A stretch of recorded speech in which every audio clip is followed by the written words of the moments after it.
لا حول ولا قوة إلا بالله العلي العظيم حسبنا الله ونعم الوكيل نعم المولى ونعم النصير أعوذ بالله من الشيطان الرجيم بسم الله الرحمن الرحيم الحمد لله رب العالمين والصلاة والسلام على أشرف الأنبياء والمرسلين سيدنا ونبينا وحبيب قلوبنا وطبيب نفوسنا وشفيع ذنوبنا مولانا أبي القاسم محمد اللهم صل على محمد وآل محمد وعجل فرجهم وعلى أهل بيته الطيبين الطاهرين المعصومين المظلومين ولعنة الله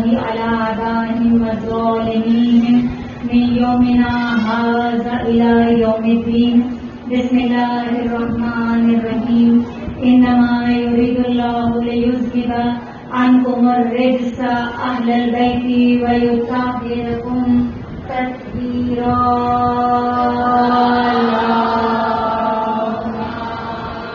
صل على محمد وآل محمد وعجل فرجهم بسم اللہ الرحمن الرحیم امن یجیب المضطر اذا دعا ویکشف السوء.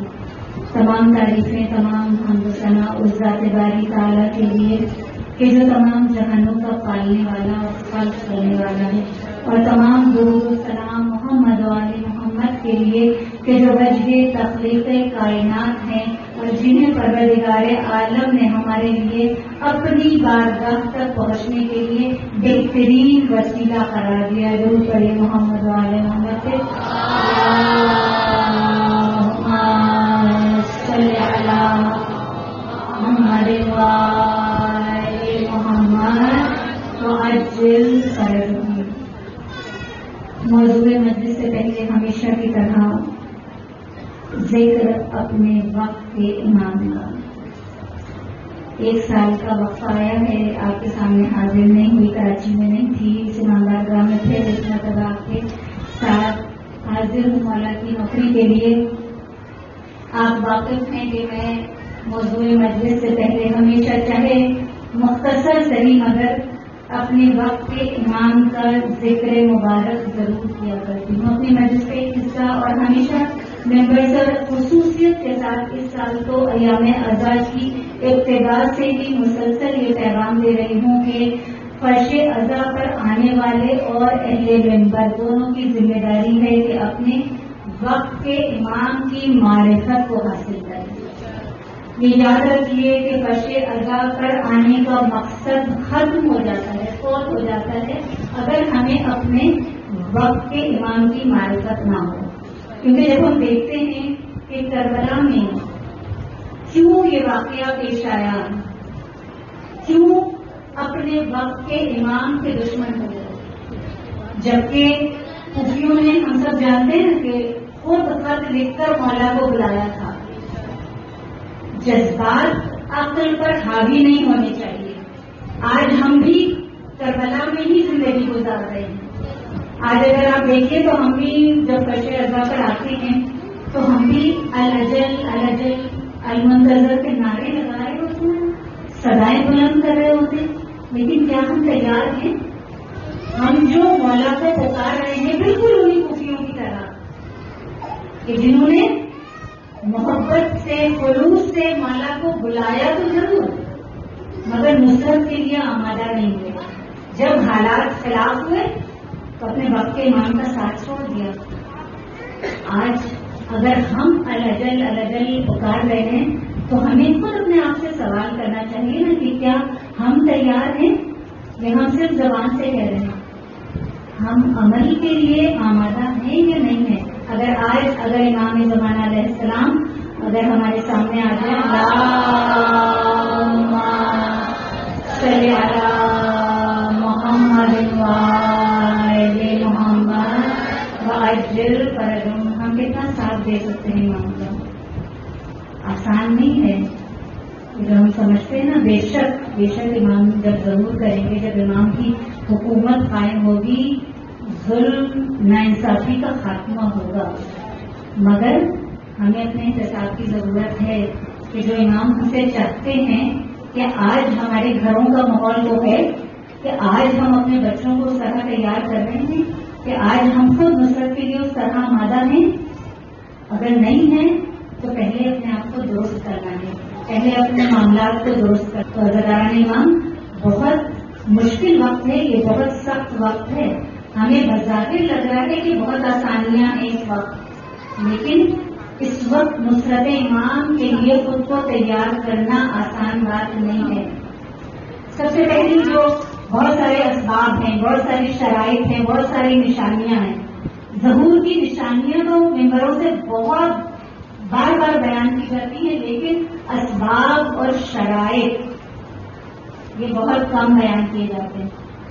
اور شرائط میں سب سے امپورٹنٹ چیز یہ ہے کہ جو ہمیں کربلا میں امام حسین علیہ السلام کے جب ہم خطبوں کو پڑھتے ہیں تو ہمیں نظر آتا ہے کہ امام نے قیام جب کیا ہے تو امام کے جتنے خطبے آپ اٹھا کر دیکھیے تو سب سے بنیادی چیز کیا تھی؟ امر بالمعروف و نہی عن المنکر، کہ نیکیوں کا حکم دو اور برائیوں سے روکو. اور ہمارا بھی منتظرین کا بھی یہی سب سے اول کام ہے کہ اس وقت سب سے اہم ضرورت ہے کہ نیکیوں کا حکم دیا جائے اور برائی سے روکا جائے. اور سب سے مشکل کام ہے. ممبر سے روکنا تو بڑا آسان ہوتا ہے، ممبر پر بیٹھ کر تقریر کرنا بڑا آسان بات ہے، لیکن اگر اس منزل پر آئے نا تو اپنی اولاد کو روکنا بھی بہت مشکل ہے. آج اگر ہم اپنے بچوں سے بھی کہیں نا کہ دیکھو یہ بڑا مشکل دور ہے، اس وقت نصرت امام کے لیے ہمیں تیار ہونا ہے، نماز کی پابندی کرو، حجاب کرو، تو آگے سے ہماری اولاد بھی ہمیں پلٹ کر یہ جواب دیتی ہے کہ میرا اور اللہ کا معاملہ ہے. آج بہت سارے بچوں کے زبان پر یہ جملہ ہوتا ہے، یہ جواب ہوتا ہے کہ یہ ہمارا اور اللہ کا معاملہ ہے. امام یہ آپ کا اور اللہ کا معاملہ نہیں ہے، یہ نصرت امام کا معاملہ ہے. اور نصرت امام، اطاعت امام ہم سب پر واجب ہے، اس لیے کہ اس وقت بھی نصرت امام نہ کی گئی تو یہ ظلم ہوا، لیکن اللہ نے اس وقت کوفیوں کے بلانے پر اپنی حجت کو بھیج دیا. اللہ 11 حجتوں کو بھیجتا رہا، لیکن اب آخری حجت کو اللہ اس وقت تک نہیں بھیجے گا جب تک ہمارے قول اور فعل میں مطابقت نہ آ جائے. ہم جو زبان سے کہہ رہے ہوں ہم اس پر عمل بھی کر رہے ہوں، ورنہ ہمارا معاملہ بھی وہی خوفیوں والا معاملہ ہونا ہے.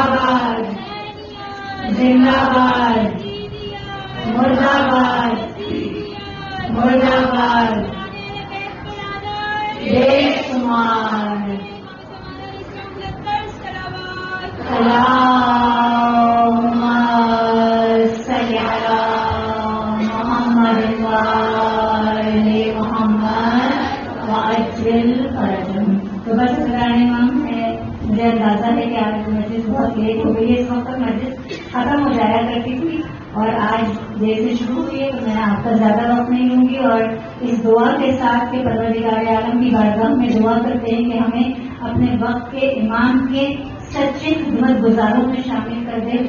ہمیں ہمارے آباء و اجداد کو، ہماری اولاد کو، ہماری آنے والی نسلوں کو امام زمانہ کی سچے ناصرین میں شامل کرنا ہے. کہ درود پڑھیے محمد علی محمد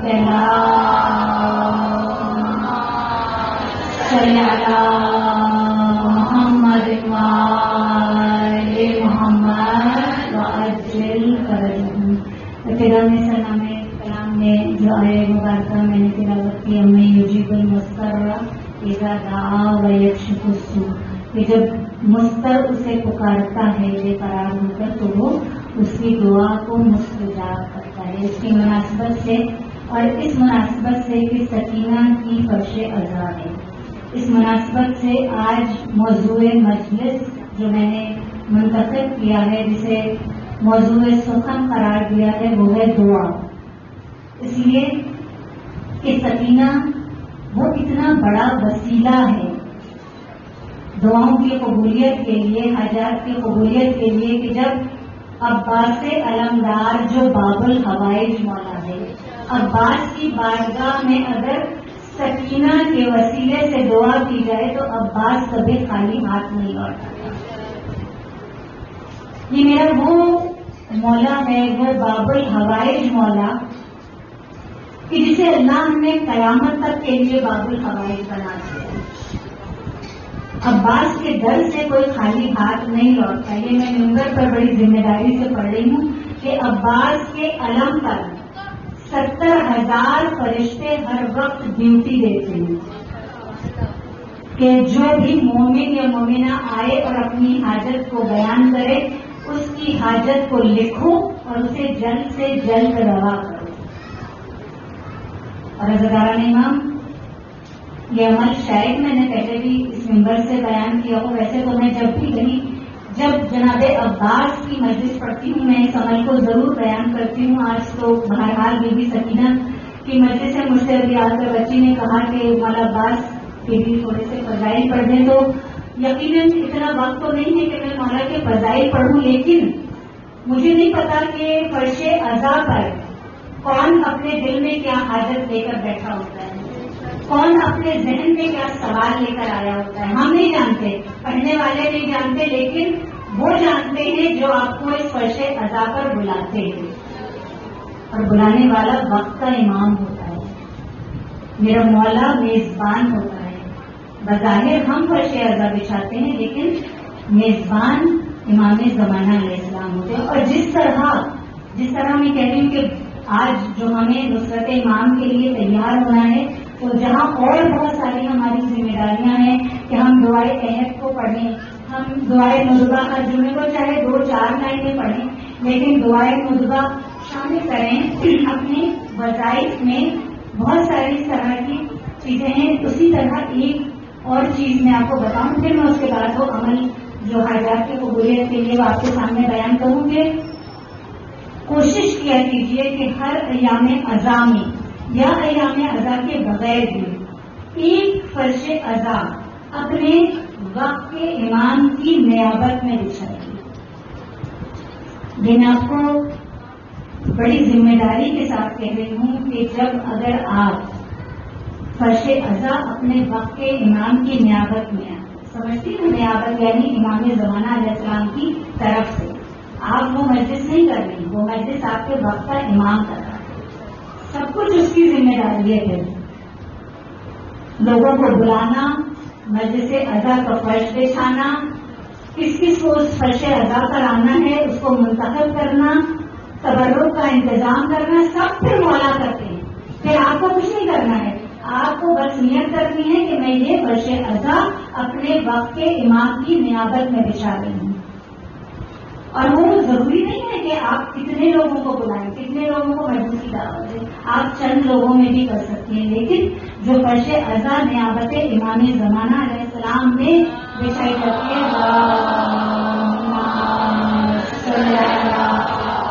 محمد محمد اجل فرجوں، تو اس فرش عزا پر فضائل بھی مولا عباس سے بیان کیے جاتے ہیں اور مسائل بھی مولا عباس. اور جس فرش عزا پر جو امام کی نیابت میں بچھائی جائے اور مولا عباس کے فضائل اور مسائل کو بیان کیا جائے، مولا ضمانت دیتے ہیں کہ اس فرش عزا پر میں موجود ہوتا ہوں. ہماری گناہگار آنکھیں ویسے تو نہیں دیکھ پاتی، ہر فرش عزا پر معصومین موجود ہوتے ہیں، لیکن اس فرش عزا کے لیے مولا خود ضمانت دے رہے ہیں. اور موضوع طویل ہو جائے گا، بات کہیں سے کہیں چلی جائے گی. مختصر آپ کے سامنے بیان کروں کہ 2 سال پہلے میں نے بحریہ ٹاؤن میں ایک مجلس پڑھی تھی جو امام کی نیابت میں فرش عزا بچھائی گئی تھی. اور وہ بچی جس میں فرش کافی لوگوں نے مجلس عزا برپا کی مولا کی نیابت میں، لیکن وہ بچی جس نے یہ مجلس برپا کی تھی وہ ایسی کوئی معرفت رکھنے والی بچی ہے کہ جسے 9 سال کی عمر میں جب اس نے قرآن کریم ختم کیا تھا تو مولا عباس نے خواب میں آ کر اس کی آمین کی مبارکباد دی تھی۔ 9 سال کی عمر سے اس بچی کو مسلسل معصومین کی زیارت ہوتی ہے۔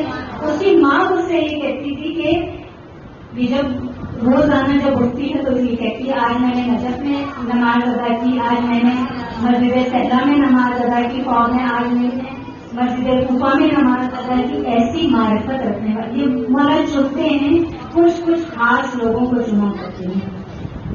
تو اس کے گھر میں یہ مجلس عزا برپا کی اور مولا نے مجھے ممبر پر بیٹھنے کے لیے اپنی نوکری کے لیے چنا تھا۔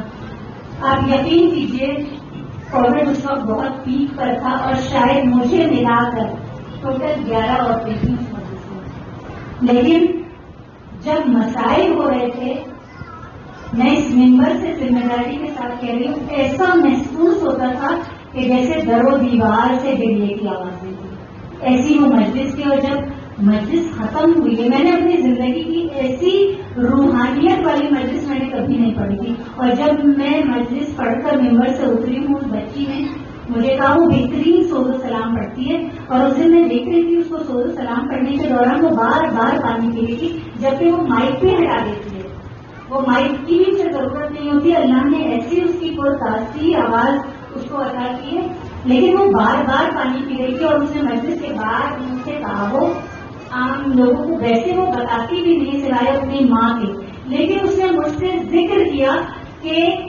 آپ جب مجلس پڑھ رہی تھی اور میں مرثیے کے دوران سے مجھے وقت کے امام فرش عزا پر بیٹھے نظر آ رہے تھے۔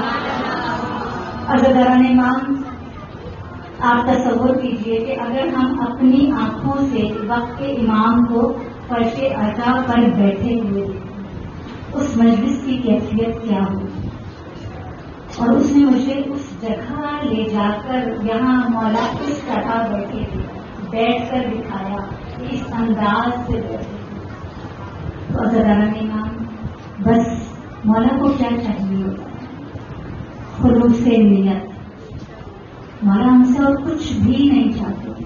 اور ایک جملہ تو شاید آپ کو بھی میرا یاد ہو گیا ہوگا کہ میں بار بار دہراتی ہوں کہ ہماری طرف سے اللہ کی بارگاہ میں بس اخلاص کرتا ہے، پھر توفیق اللہ کی بارگاہ سے آنی شروع ہو جاتی ہے۔ تو بس میں جلدی سے وہ عمل آپ کے سامنے پیش کروں کہ جو حاجات کی قبولیت کے لیے انتہائی مجرب عمل ہے۔ مولا عباس کا علم اس وقت بھی میری آنکھوں کے سامنے ہے۔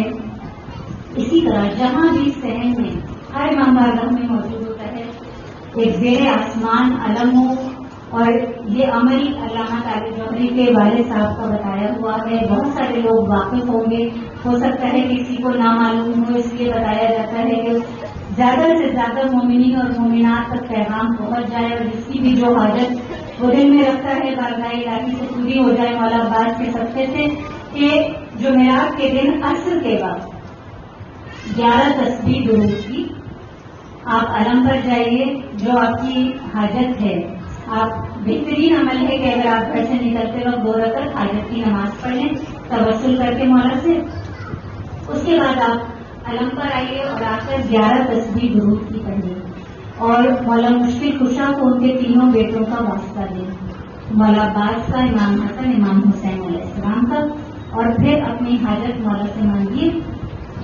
اور اگر آپ کی ایسی حاجت ہے جو وقت آپ کے پاس کم ہے اور آپ چاہتی ہیں کہ وہ حاجت پوری ہو جائے جلد سے جلد، تو وہ جو درود آپ پڑھیں گی 11 تسبیح، وہ مادر عبدالفضل عباس جناب ام البنین کو ہدیہ کر دیجیے، اور پھر معجزہ ہوتا اپنی آنکھوں سے دیکھیے۔ یہ میری پوری زندگی کا تجربہ شدہ عمل ہے، ناممکن چیزیں ممکن ہوئی ہیں، اور میں نے جہاں پڑھا، چاہے سال بعد 2 سال بعد مومنین مومنات جب ملتے ہیں تو پھر کہتے ہیں کہ ہماری بچی کی شادی نہیں ہوتی تھی، کسی کو روزگار کا مسئلہ تھا، کسی کے پاس گھر نہیں تھا، اور ان کی وہ حاجتیں بھی پوری ہوئی جو ناممکن نظر آتی تھی۔ تو آپ 11 تسبیح درود کی پڑھیے، اس کے بعد جناب المربنین کو وہ ہدیہ کر دیجیے. عصر کا وقت ہونا چاہیے، جیسے جب اہل سنت کی جب اذان ہو رہی ہوتی ہے عصر کی، اس سے 10 منٹ پہلے امام بارگاہ میں آ جائیے اور آپ یہ تسبیح پڑھیے اور اس کے بعد وہ ہدیہ کر دیجیے اور پھر نیت کر لیجیے کہ میں 12ویں تسبیح اس وقت پڑھوں گی جب میری حاجت پوری ہو جائے گی. ویسے تو آپ ایک جمعرات کو بھی یہ عمل کر سکتے ہیں، لیکن میرا اپنا طریقہ کار یہ ہوتا ہے کہ جب مجھے یقین ہوتا ہے کہ ہاں گھر میں کوئی موجود ہے تو اب جب میں دروازہ کھٹکھٹاؤں گی تو اگر اندر کوئی ہے تو اگر اس وقت نہیں بھی آ رہا تو مسلسل کھٹکھٹانے کا دروازہ کھلتا ہے نا. تو اس لیے اگر جب تک حاجت پوری نہ ہو رہی ہو تو مسلسل ہر جمعرات کو جا کر کریے. اگر کسی جمعرات کو کوئی مجبوری ہو گئی اور نہیں جا سکتی تو کوئی مسئلہ نہیں ہے، لیکن کوشش کیجیے کہ ہر جمعرات جب تک حاجت پوری نہ ہو تو جا کر کیجیے. پھر 12ویں تسبیح یعنی صرف ایک تسبیح اس وقت پڑھیے جب آپ کی حاجت پوری ہو جائے گی، اور پھر چاروں کی نیاز دلانی اللہ تعالیٰ، مولا مشفق کشا کی، مولا عباس کی، امام حسن علیہ السلام اور امام حسین علیہ السلام. ایک درود پڑھ لیجیے محمد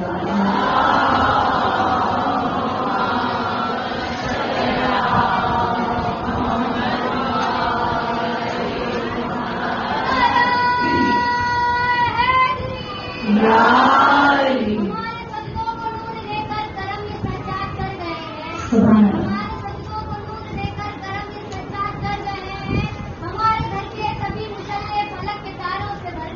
سبحان اللہ. جی جی مولا سلامت رکھیں. ابھی جو نیزوں پہ سر گئے ہیں سبحان اللہ.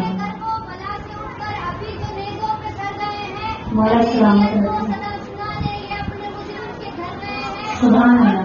تبسم کی سر پہ چلکن جیو جیو جیو مولا سلامت رکھیں. بیچارے غازی سے کیا لڑائی. سبحان اللہ. سبحان اللہ. سبحان اللہ. سبحان اللہ. یا علی یا علی اللہم صلی علی محمد وآل محمد وعجل فرجهم. بس اب میں تیزی سے آگے بڑھوں موضوع کی طرف کے موضوع مسجد.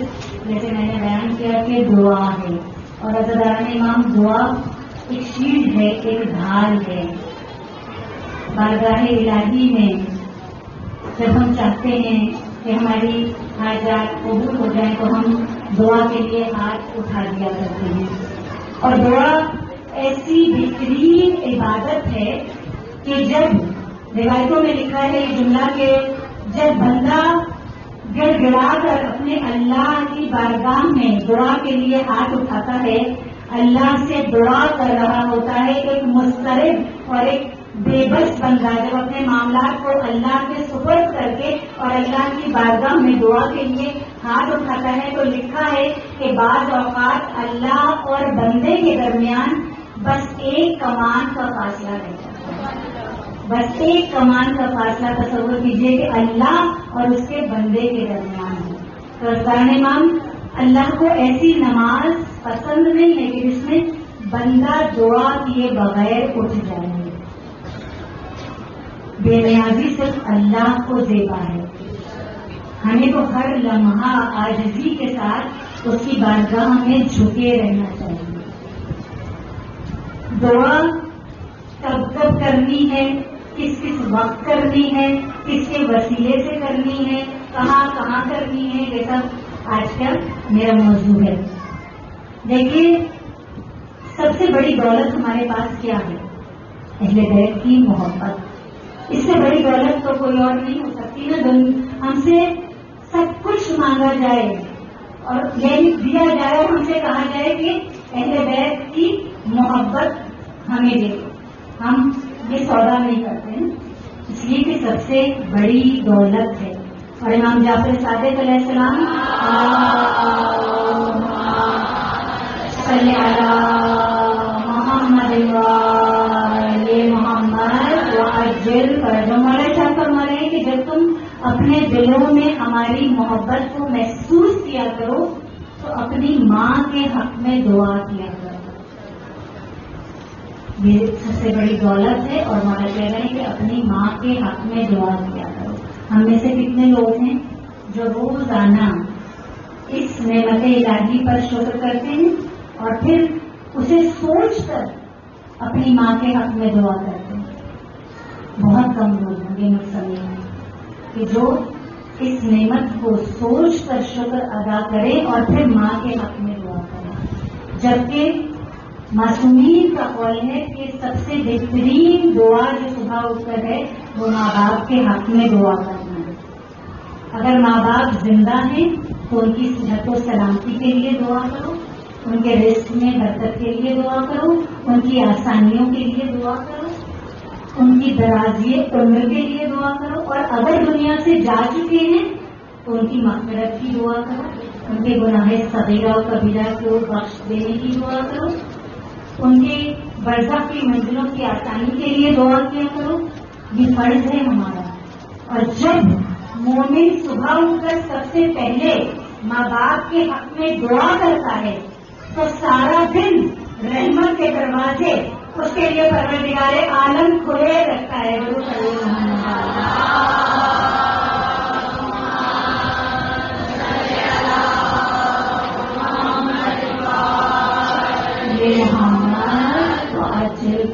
پہلی دعا ماں باپ کے حق میں. دوسری دعا جس کی تاکید ہے ہمارے پاس روایتوں میں وہ ہے رزق میں برکت کی دعا. وسعت اور کثرت کی دعا تو کرنی ہے کہ اللہ ہمیں کسی کا محتاج نہ کرے. رزق اللہ نے اپنے ہاتھ میں رکھا. یہ بڑا احسان ہے پروردگار عالم کا کہ اس نے ہمارا رزق بندوں کے ہاتھ میں نہیں دیا، اپنے ہاتھ میں رکھا، ورنہ بندے کو ایک دوسرے کو محتاج کرتے تھے. تو رزق میں ہمیشہ کہتی ہوں کہ وسعت اور کثرت کی دعا کیجیے، لیکن برکت کی دعا ضرور کیا کیجیے.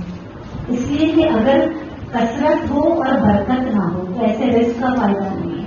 آپ نے بہت سارے لوگوں کو دیکھا ہوگا کہ لاکھوں کماتے ہیں لیکن یہ کہتے ہوئے نظر آتے ہیں کہ پتہ نہیں کہاں چلا جاتا ہے. اور ایسے بھی لوگوں کو دیکھا ہوگا کہ جن کی آمدنی بہت محدود ہے، بہت قلیل ہے، لیکن یہ کہتے نظر آتے ہیں کہ پتہ نہیں کہاں سے آ جاتا ہے. اللہ اتنی برکت عطا کرتا ہے کہ وہاں سے پورا ہو جاتا ہے جہاں ہمارا گمان نہیں ہوتا. تو رزق میں کثرت کے ساتھ ساتھ برکت کی دعا بھی کرنی ہے. اور رزق کے لیے ہمیشہ کہتی ہوں کہ صرف دعا نہیں کرنی، کوشش بھی کرنی ہے. بہت سارے لوگ مولانا کے پاس، ذاکرین کے پاس، عاملین کے پاس جاتے ہیں نا، رزق کے لیے وظیفہ کرتے ہیں. رزق کی تنگی ہے. میں بار بار کہتی ہوں، جب کوئی کہتا ہے تو میں پوچھتی ہوں فجر کی نماز پڑھتے ہیں؟ سب سے زیادہ تعقیبات جو رزق میں برکت اور کثرت کے لیے ہیں وہ یا تو فجر کی تعقیبات ہیں یا عشاء کی تعقیبات ہیں. اب ہم رات بھر تو ہم موبائل پہ گیم کھیلیں اور پھر صبح فجر کے وقت سو جائیں اور پھر ہم کہیں کہ رزق میں تنگی ہے. بڑی عجیب سی بات ہے. تو رزق میں برکت اور کثرت کی دعا بھی کرنی ہے اور رزق کے لیے کوشش اور محنت بھی کرنی ہے. اور ہم تو اس در کے ماننے والے ہیں کہ جو مالک کون و مکان ہیں مگر اس کے باوجود محنت کرتے نظر آتے ہیں. مولا کائنات امیر المومنین علی بن ابی طالب علیہ السلام صلی اللہ محمد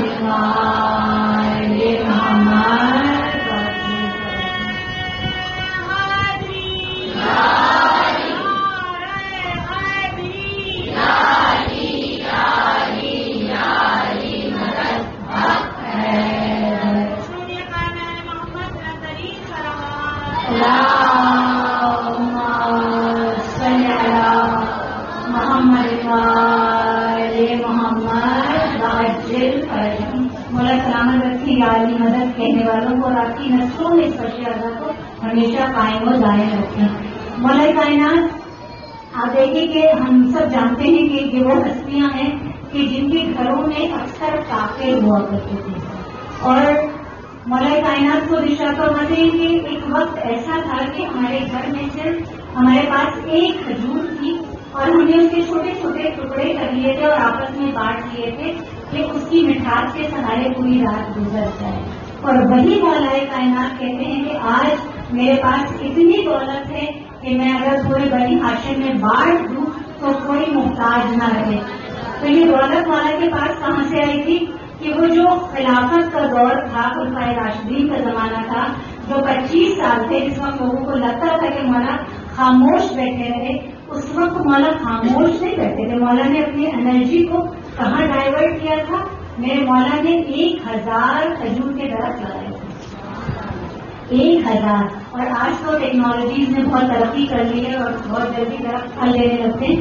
اس وقت کھجور کے درخت کو پھل دینے کے لیے 25 سال 20 سے 25 سال لگتے تھے. اور وہ جو پورا خلفائے راشدین کا زمانہ تھا، جب وہ ان تینوں خلفاء کا دور ختم ہوا تھا اور مولا جب خلافت کی مسند پر آئے تھے، اس وقت وہ 1000 درخت پھل دینے کے قابل ہوتے تھے.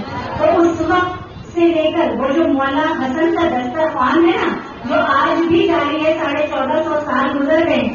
آپ میں سے جو حج پر گیا ہوگا اس نے یقیناً مولا حسن کا دسترخوان پر کھانا کھایا ہوگا. میں بھی 2017 میں گئی، مولا نے مجھے بھی سعادت عطا کی حج پہ کہ میں نے بھی مولانا حسن علیہ السلام کے دسترخوان پر کھانا کھانے کی سعادت مجھے عطا ہوئی. تو آج 1450 سال بعد بھی جو مولا کے بیٹے کا دسترخوان جاری ہے، یہ کسی کے باپ کا لوٹا ہوا مال نہیں ہے، یہ میرے مولا کی محنت تھی. جو مولا نے اتنی محنت کر کے کھجور کے اتنے باغ لگائے. تو حضرات امام، مولا کو پسند نہیں ہے کہ ہم رزق کی دعا تو کرتے رہیں اور محنت نہ کریں، کوشش نہ کریں، ہاتھ پہ ہاتھ رکھ کر بیٹھے رہیں. مسجد کوفہ کا یہ چھوٹا سا واقعہ ہے کہ مولا ایک مرتبہ مسجد کوفہ میں داخل ہوئے تو دیکھا کہ ایک گروہ ہے، کچھ لوگ ہیں جو محراب میں عبادت میں مصروف ہیں. مولا نے پوچھا کہ جب بھی آتا ہوں دیکھتا ہوں تو یہ لوگ مسلسل نمازیں پڑھ رہے ہوتے ہیں، عبادت کر رہے ہوتے ہیں. پوچھا کہ یہ کون لوگ ہیں؟ تو بتایا گیا کہ یہ رجال الحق ہیں، مردان حق. یعنی تو مولا نے کہا کیا مطلب؟ تو کہا کہ یہ مسلسل مسلح پر رہتے ہیں، یہ مسلسل عبادت کرتے ہیں، عبادت سے سر نہیں اٹھاتے. مولا نے کہا اچھا، ان کے کوئی اہل و عیال ہیں، ان کے گھر والے ہیں؟ کہا ہاں، ان کے گھر والے ہیں، ان کے بہن بھائی ہیں، ان کے بیوی بچے ہیں. تو مولا نے کہا کہ ان کا گزارا کیسے ہوتا ہے، ان کی حفاظت کون کرتا ہے؟ تو وہ جو بتا رہے تھے نا کہ ہاں یہ مردان حق ہیں، وہ کہتے ہیں بڑے پاپ سے کہتے ہیں مولا ہم ان کی حفاظت کرتے ہیں، ہم ان کے گھر کھانا پہنچاتے ہیں، ہم ان کی ضروریات کو پورا کرتے ہیں. آپ جانتی ہیں میرے مولا نے کیا جملہ کہا؟ میرے مولا نے کہا کہ کوفے کی گلیوں میں پھرنے والے کتے ان سے بہتر ہیں جو اپنے رزق کے لیے محنت کرتے ہیں، کوشش کرتے ہیں. روزانہ امام، ہم ان ہستیوں کے ماننے والے ہیں کہ جو رسول، جس طرح ہمارے لیے رسول خدا صلی اللہ علیہ وسلم نمونہ ہے. صلی علی محمد وآل محمد وعجل فرجہ. زمانہ تو پچھلے دنوں کی طرح آج تک خود پرستی سے مانوس تھا. اس کے ہونٹوں سے کلمہ قیم کرتا تھا تو یہود و نصارہ کا جاسوس تھا. سبحان اللہ. جہاں نشانی کے قابل نہ تھا وہ خیالوں میں استاد قانوس تھا. جی مولا صاحب.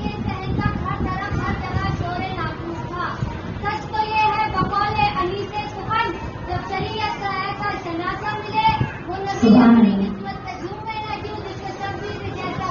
سبحان اللہ. سبحان اللہ. یا علی یا علی اللہم صلی علی محمد وآل محمد وعجل فرجہ. جی مولا سلامت رکھیں.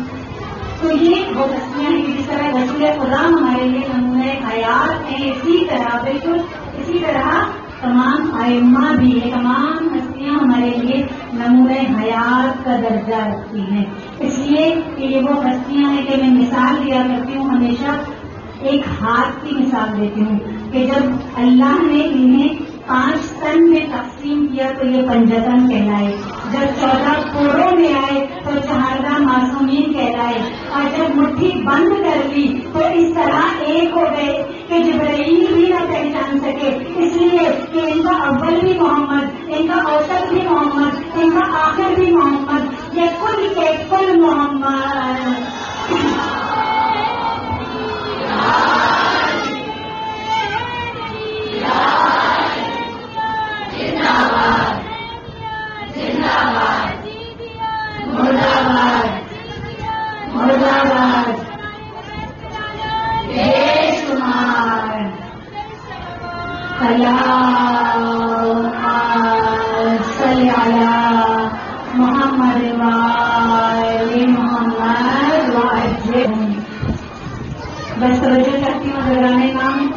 تیزی سے آگے بڑھوں گی کہ دعا کے لیے یہ حدیث ہے کہ دعا مخلل عبادت، دعا عبادت کا مغز ہے. دعا کرنے کے کچھ آداب ہیں، جس میں سے ایک ادب یہ ہے کہ طہارت. دعا کے لیے ایک تو طہارت، باطہارت ہوا، اور دوسرا یہ کہ یقین کی منزل ہو کہ جس سے مانگ رہے ہیں وہ غنی عن العالمین ہے، وہ مالک ملک ہے، وہ علی کل شیء قدیر ہے، وہ ہے کہ جو دن کو رات میں داخل کرتا ہے، رات کو دن میں داخل کرتا ہے، جو بے جان چیز سے جاندار چیز کو نکالتا ہے، جو جاندار سے بے جان کو نکالتا ہے، وہ ہے جو کسی کو کچھ دیتا ہے، کسی کو سب کچھ دیتا ہے، کسی کو کچھ دیا اور اہل بیت کو سب کچھ دے دیا.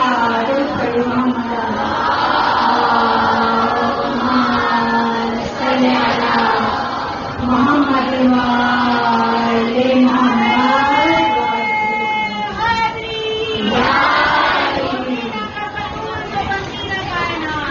بے شک بے شک بے شک بے شک. سبحان اللہ، بے شک. سبحان اللہ، سبحان اللہ، سبحان اللہ، سبحان اللہ.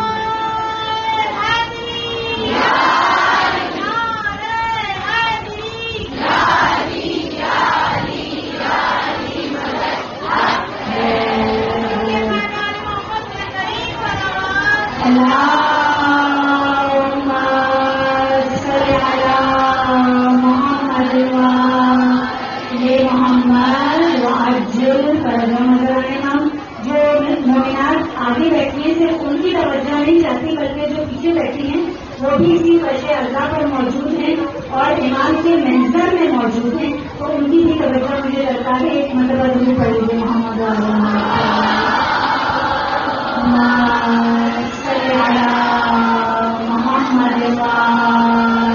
محمد وعجل فرجهم. امام دعا کی قبولیت کے لیے جو سب سے بہترین عمل ہے ہمارے پاس وہ ہے محمد و آل محمد پر درود پڑھنا. اس لیے کہ درود وہ عبادت ہے جو بارگاہ الہی سے کسی صورت بھی رد نہیں. یہ وہ عبادت ہے کہ جس میں خدا جیسا لا شریک ہمارے ساتھ شریک ہو جایا کرتا ہے. اور چاہے ہم باطہارت پڑھیں، بغیر طہارت کے پڑھیں، اٹھتے بیٹھتے چلتے پھرتے جیسے بھی یہ عبادت انجام دی جائے بارگاہ رب العزت میں قبول ہوتی ہے. اس لیے دعا کے اول و آخر درود جو پڑھیں تو اللہ کہتا ہے کہ مجھے حیا آتی ہے کہ میں اول و آخر کو قبول کر لوں اور درمیان کو رد کر دوں. تو بھیجا کرو درود محمد کی آل پر، ہر ایک دعا سے پہلے بھی، ہر ایک دعا کے بعد.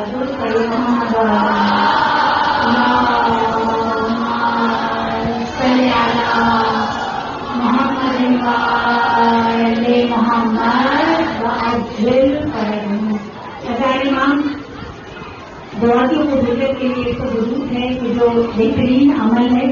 دوسرے علماء نے 3 دستے بیان کیے ہیں کہ جس کی وجہ سے دعا بارگاہ رب العزت سے کبھی رد نہیں ہوا. پہلا وسیلہ کیا ہے، پہلا دستہ کیا ہے، توجہ رکھیے گا. پہلا دستہ ہے یہ معصوم بچے جو آپ کی گودیوں میں ہیں، کہ اگر کسی کی دعا قبول نہ ہوتی ہو تو جب دعا کرنے کے لیے مصلی پر آئیں تو اپنے ساتھ معصوم بچوں کو بٹھا لیا. اسی میں ان کے قلب پاک ہوتے ہیں، انہوں نے گناہ نہیں کیا ہوتا. تو جو ابھی بالغ نہیں ہے، معصوم ہے، جن کا نامہ اعمال ابھی کھلا نہیں ہے. نامہ اعمال میں ہمارے نیکیاں اور گناہ سب درج ہونا شروع ہو جاتے ہیں جب ہم بالغ ہو جاتے ہیں، یعنی لڑکی 9 سال کی ہو جائے اور لڑکا 15 سال کا ہو جائے تو پھر نامہ اعمال کھل جاتا ہے. تو اس وقت نامہ اعمال کھلنے سے پہلے جو بچہ ہے وہ معصوم ہے، اس لیے کہ کوئی گناہ لکھا بھی نہیں جا رہا، درج بھی نہیں ہو رہا. تو اس وقت وہ بچے جب اور چھوٹے بچے ہوں تو بہترین عمل ہے تو ان کو اپنے پاس بٹھا لیجیے اور جب دعا کیجیے تو ان سے کہیے کہ ہاتھوں کو اٹھا لیں بارگاہ الہی میں اور آمین کہتے جائیں. بارگاہ رب العزت سے وہ دعا کبھی رد نہیں ہوتی. اور دوسرا دستہ کیا ہے، دوسرا وسیلہ کیا ہے دعاؤں کی قبولیت کے لیے؟ وہ آپ کے گھروں میں جو بزرگ ہوتے ہیں، یہ بزرگ بہت بڑی بلیسنگ ہے، بہت بڑی رحمت ہے، جنہیں ہم اپنی کمیونٹی کی وجہ سے زحمت سمجھ رہے ہوتے ہیں. یہ اللہ کی طرف سے بہت بڑی نعمت ہے. ہمارے ماں باپ ہوتے ہیں، شوہر کے ماں باپ ہوتے ہیں، یہ بہت بڑی بلیسنگ ہے. جب دعا قبول نہ ہو رہی ہو، اللہ خود کہتا ہے کہ ان کے بالوں کی سفیدی سے اللہ کو حیا آتی ہے کہ وہ دعا کرے اور اللہ کا رد کرے. تو ان بزرگوں کے پاس جا کر بیٹھ جایا کرو اور ان سے کہا کرو کہ آپ آمین کہیں. جب آپ دعا کریں وہ آمین کہیں تو اللہ کی بارگاہ سے وہ دعا رد نہیں ہوا کرتی. تو اظہر امام بس یہاں ہاتھوں کو جوڑ کر بس ایک بات عرض کر کے چلوں کہ بے شک اللہ کی طرف سے یہ بہت بڑی رحمت ہے بزرگ. لیکن میں بزرگوں سے بھی بہت معذرت کے ساتھ ہاتھوں کو جوڑ کر یہ عرض کرتی ہوں کہ دیکھیے اللہ نے آپ کو رحمت بنایا ہے تو آپ کا سراپا رحمت ہی ہونا چاہیے. آپ سراپا بچوں کے لیے دعا ہی ہونی چاہیے. میں اور آپ بھی بزرگوں کی فہرست میں نا ہمارا سراپا ایسا ہو کہ بچے نہ صرف ہماری اولاد، اگر بیٹیوں کے ماں باپ ہیں تو ان کے لیے بھی کہہ رہی ہوں اور بیٹوں کے ماں باپ ہیں تو ان کے لیے بھی کہہ رہی ہوں کہ آپ کو گھنا سایہ دار شجر ہونا چاہیے. بہت معافی کے ساتھ، بہت معذرت کے ساتھ کہ اب ہم اس دور میں رہے ہیں کہ جہاں بزرگ اس مقام پر لے آئے ہیں خود کو کہ جہاں ہم بہت سارے گھروں میں معذرت کے ساتھ فیملی پالیٹکس ہمیں نظر آتی ہے، جہاں بچے بیکار ہو جاتے ہیں، تنگ آ جاتے ہیں کہ کچھ کہہ بھی نہیں سکتے کہ ماں باپ ہیں اور تکلیف سے بھی گزر رہے ہوتے ہیں. اس تکلیف سے کوئی نہ گزر. اولاد تو درگزر کر دیتی ہے، داماد درگزر نہیں کرتا، بہو درگزر آسانی سے نہیں کرتی. بہترین تربیت ہو کے اگر آئی ہے کسی کے گھر سے تو یقیناً بہت ساری ایسی بہویں ہیں جو بہت عرصے تک درگزر کرتی ہیں، مگر ایک وقت آتا ہے کہ جہاں آ کر لمٹ ختم ہو جاتی ہے. اس لیے یہ ممبر حق بیان کرنے کے لیے اس لیے کچھ باتیں تلخ ہوتی ہیں لیکن حق ہوتی ہیں، اس لیے بیان کی جاتی ہے. کسی کی دل آزاری مقصد نہیں ہوتا، مقصد حق کو بیان کرنا ہوتا ہے. تو ہم اپنے وجود کو ایسا کیوں نہ بنائیں کہ جب ہم دنیا سے جائیں تو جس طرح ہماری بیٹی رو رہی ہو ہمارے لیے اسی طرح ہماری بہو بھی رو رہی ہو. جب ہم دنیا سے جائیں تو جیسے بیٹا رو رہا ہو تڑپ کر ویسے ہی داماد کی طرف کر روئے. ایسا کیوں نہیں ہو سکتا؟ یقیناً ہو سکتا ہے اگر ہم ایسے بن جائیں، اپنے وجود کو ایسا بنا لیں کہ جب دنیا سے اٹھے تو اس وقت بچوں کو ایسا محسوس ہو کہ ہم سب کی دھوپ میں آ گئے ہیں، ہماری سر سے واقعاً کوئی سایہ دار شجر اٹھ گیا ہے. اور یقیناً جب ہم ایسا عمل کریں گے تو نہ صرف وہ ہماری اپنی برزخ کو آسان کرے گا، ہماری قبر کی منزلوں کو آسان کرے گا، ہمارے نامہ اعمال کو روشن کرے گا، بلکہ ہمارے بچوں کے لیے بھی ہم وہ چھوڑ کر جائیں گے کہ وہ ہمارے لیے دل سے خوش ہو کر وہ عمل کریں گے کہ جو ہمارے لیے صدقہ جاریہ بن جائے. گرو کرے محمد علی محمد صلی اللہ.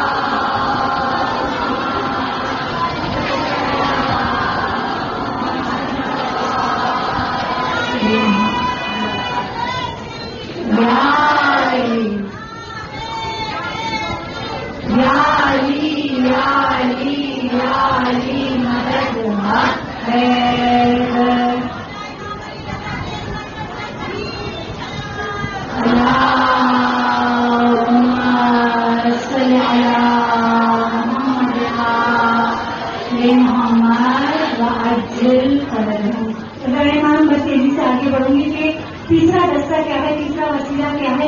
تو تیسرا وسیلہ میں اور آپ نے جو فرش ادا پر موجود ہے، یعنی اداکاران امام مظلوم، ان کی دعا بھی اللہ کی بارگاہ سے رد نہیں ہوتی.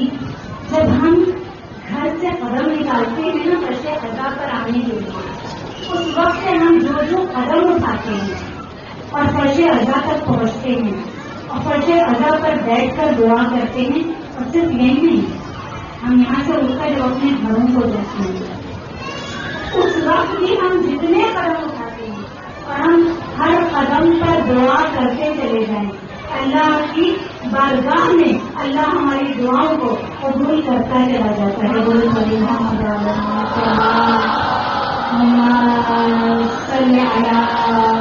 محمد محمد وعجل فرجهم.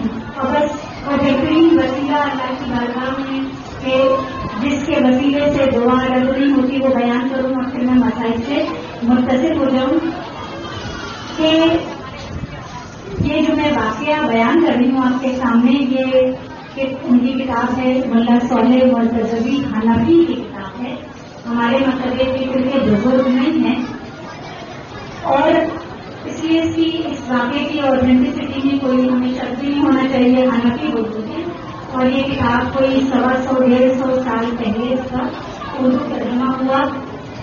2 مرتبہ اس کا اردو ترجمہ کیا گیا اور اس کے بعد اردو میں اس کا ترجمہ نہیں ہوا. خوش قسمتی سے یہ کتاب میرے پاس بھی موجود ہے اور اس میں یہ واقعہ درج ہے کہ رسول خدا صلی اللہ علیہ وسلم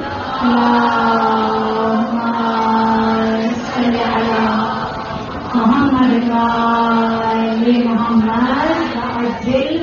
وہ حنفی بزرگ لکھتے ہیں کہ رسول کی سیرت تھی، کبھی کبھی کا عمل نہیں تھا، ان کی سیرت تھی، ان کی عادت تھی کہ جب بھی کوئی پریشان ہو کر جب رسول کی بارگاہ میں آتا تھا اور آ کر رسول سے کہتا تھا کہ ہمارے حق میں دعا کیجیے، تو رسول خدا بارگاہ رب العزت میں ہاتھوں کو بلند کرتے تھے اور یہ دعا کو اس طرح کیا کرتے تھے کہ اللہم ارحم الا بحق علی بن ابی طالب، کہ اے اللہ اس کی دعا کو قبول کر لے، اس کے وسیلے سے علی بن ابی طالب علیہ السلام کے وسیلے سے.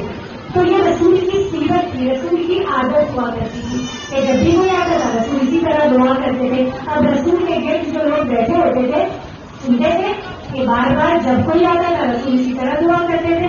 سنتے لوگوں کے کام کرتے کہ آخر کیا وجہ ہے کہ جب بھی کوئی آتا ہے اور رسول سے دعا کے لیے کہتا ہے رسول اسی طرح دعا کرتے ہیں، کبھی میرا نام نہیں لیتے، کبھی تمہارا نام نہیں لیتے، کبھی ہمارے وسیلے سے دعا نہیں کرتے. اب یہ بات کہاں ہو رہی ہے؟ مکے میں ہو رہی ہے. اور پھر رسول ہجرت کر کے مدینہ آ گئے ہیں. مدینے میں جب رسول آ گئے، پہلا ہجرت کا سال گزرا، دوسرا سال گزرا، تیسرا سال گزرا، چوتھا سال آ گیا. چوتھے سال میں اب رسول بیٹھے ہیں مسجد نبوی میں اور علی سامنے سے تشریف لا رہے ہیں اور آ کر کہتے ہیں یا رسول اللہ آج میں بہت پریشان ہوں، میرے حق میں دعا کیجیے. اب 4 سال پہلے بات کہی تھی، حافظے میں موجود تھی، یاد آ گئی. دیکھا ہم نے کہا تھا نا کہ کبھی وہ علی بھی مشکل میں آئیں گے نا، یا تو ہمارا نام لے کے دعا کی جائے گی یا تمہارا نام لے کے دعا کی جائے گی. آج وہ مشکل میں آئے ہیں تو مشکل کشا ہے اور رسول کی بارگاہ میں آ کر کہہ رہے ہیں یا رسول اللہ میرے لیے میرے حق میں دعا کیجیے. رسول نے پھر ہاتھوں کو اٹھایا.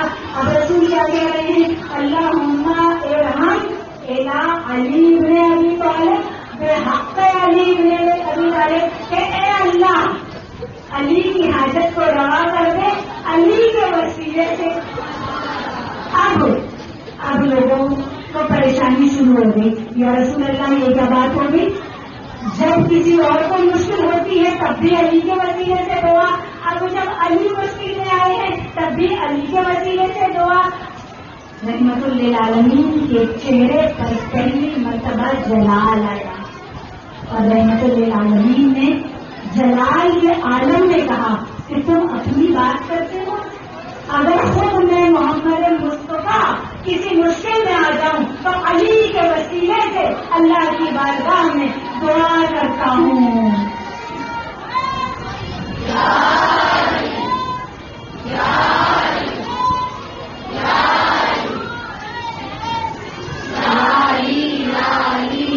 علی مدد حق ہے. اللهم صل على محمد وآل محمد وعجل فرجهم. عدالت کا شوق ہے جس کو قدم قدم پہ مولانت میری قبول کرے. سبحان سوال نہیں دعا کرو کہ جہنم تمہیں قبول کرے.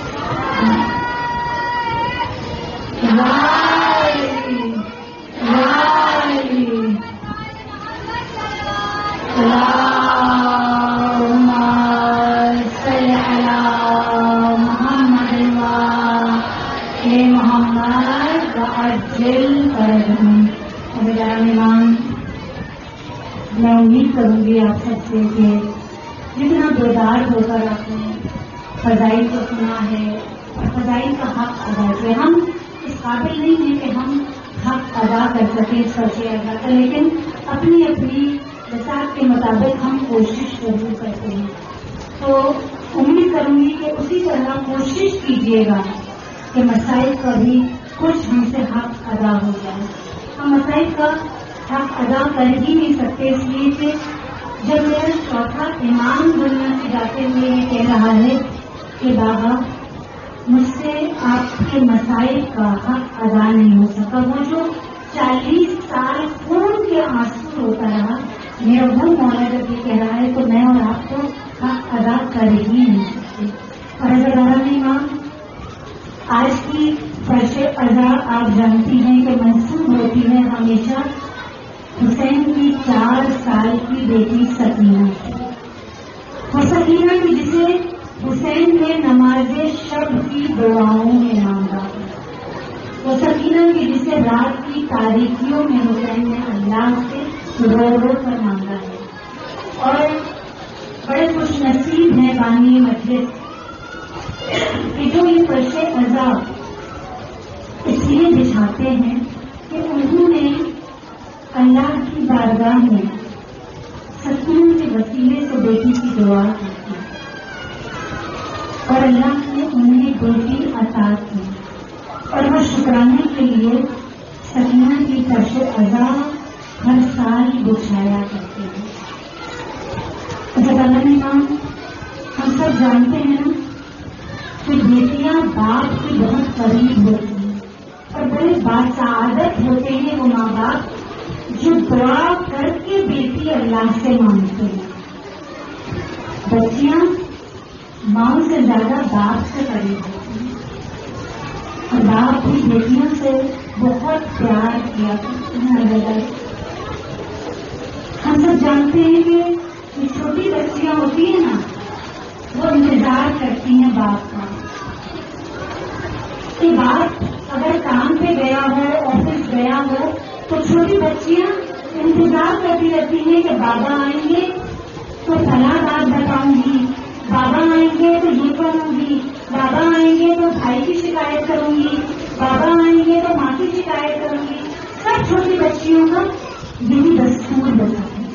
اور اداروں حسین کی بھی ایک ایسی 4 سال کی بیٹی کہ جو انتظار کیا کرتی تھی کہ جب حسین گھر میں داخل ہوتے تھے نا تو سب سے پہلے سکینہ دوڑ کر حسین کے قریب جایا کرتی کہ میرا بابا آ گیا. حسین کی ٹانگوں سے لپٹ جاتی تھی سکینہ.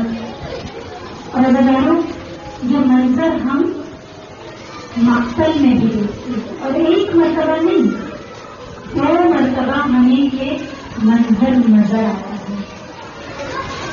ایک مرتبہ کس وقت نظر آتا ہے کہ جب حسین علی اصغر کو لے کر گئے ہیں مقتل میں اور جب حسین واپس آئے ہیں نا تو ابا کے دامن میں علی اصغر کا لاشا حسین نے چھپایا ہوا.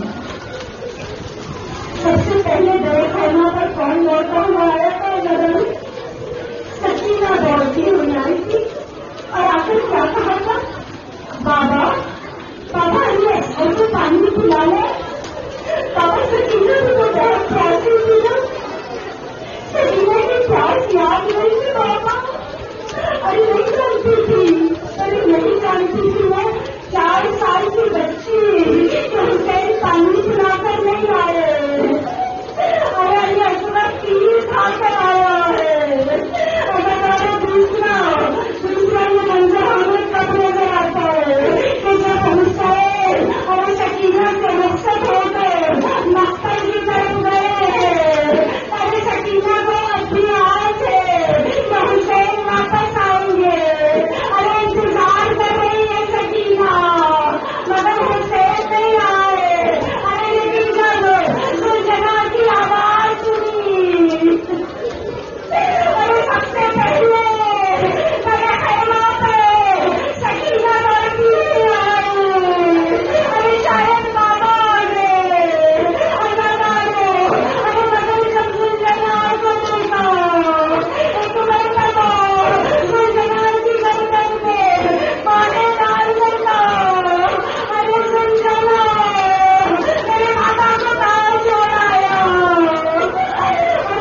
کبھی بھی گھر سے اگر بچیوں کو اگر گھر میں اکیلا چھوڑ کر جاتی ہے کتنی فکر ہوتی ہے نا لگا لو.